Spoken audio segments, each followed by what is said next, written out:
Jammu Kashmir UT की सियासत का लेखा जोखा जो आज के समय में है, भारतीय जनता पार्टी एक तरफ है, बाकी सभी पॉलिटिकल पार्टी एक साइड है।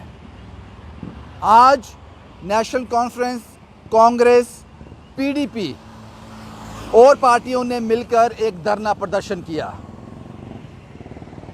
जम्मू कश्मीर के मुद्दों को लेकर, चुनाव को लेकर। लेकिन उस धरने में आज साफ देखने को मिला, भारतीय जनता पार्टी एक बार फिर हावी दिखी।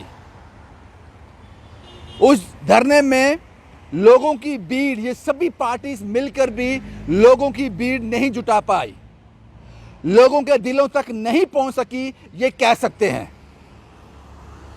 हालांकि सभी पॉलिटिकल पार्टी बहुत ज़्यादा खुश नज़र आ रही हैं जम्मू कश्मीर में। जो रिसेंटली लद्दाख हिल काउंसिल में चुनाव हुए, उनके नतीजों से बड़ी खुश हैं, लेकिन उनको इतना खुश नहीं होना चाहिए। अगर डिटेल में जाया जाए, जो आंकड़े सामने आए हैं, national conference 12, Congress 10, Bharatiya Janata party 2, others 2। एक बार फिर मैं कहूंगा कि बाकी पॉलिटिकल पार्टीज को इतना खुश नहीं होना चाहिए, क्योंकि 2018 में इसी इलेक्शन में भारतीय जनता पार्टी की एक सीट थी और 2023 में 2 सीटें हैं। 60 से 70 हजार लोगों ने वोट किया, जिसमें से vote share Bharatiya Janata party का 11,000 है।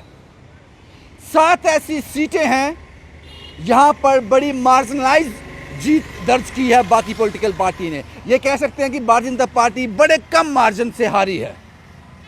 तो इन सभी आंकड़ों को देखते हुए ये कहा जा सकता है कि भारतीय जनता पार्टी ने इस इलेक्शन में, लद्दाख हिल काउंसिल के जो इलेक्शन हुए हैं, इसमें बढ़त पाई है।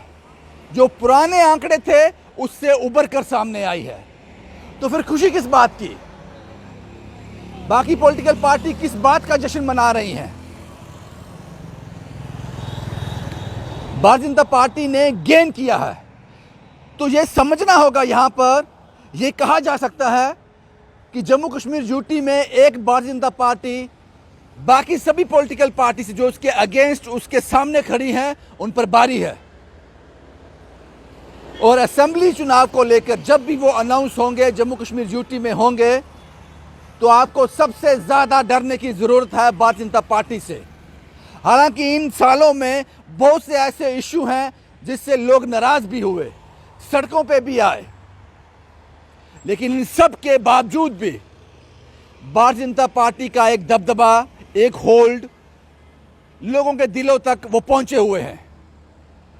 क्योंकि कारगिल में जो चुनाव हुए हैं, उसने वो आंकड़े साफ किए हैं।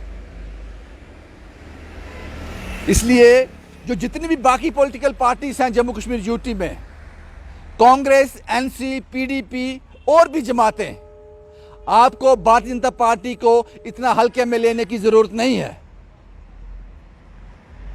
इस चुनाव के बाद यह कहा जा सकता है कि भारतीय जनता पार्टी ने गेन किया है। पहले 1 सीट थी, आज 2 है। अगर लोगों के दिलों तक नहीं पहुंचे होते तो 0 होते। इसलिए शायद ये बात बाकी पॉलिटिकल पार्टीज भी जानती हैं, लेकिन लोगों के सामने कहने से वो एक सियासत का एक एरा रहता है, वो नहीं कह सकते खुलकर। लेकिन बंद कमरों में अपनी पार्टी से, अपने कार्यकर्ताओं से वो जरूर ये बात कहते होंगे कि हम पूरी तरह से, जीत हमारी नहीं है।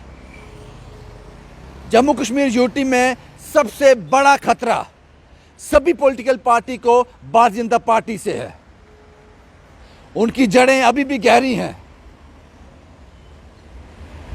और अगर असेंबली चुनाव जब भी जम्मू कश्मीर यूटी में होंगे, एक अनुमान लगाया जा सकता है कि जब भी सरकार बनेगी, उसमें भारतीय जनता पार्टी का एक अहम रोल हो सकता है। जो आंकड़े, जो स्टडी, जो गणित अब तक हम बिठा पाए हैं,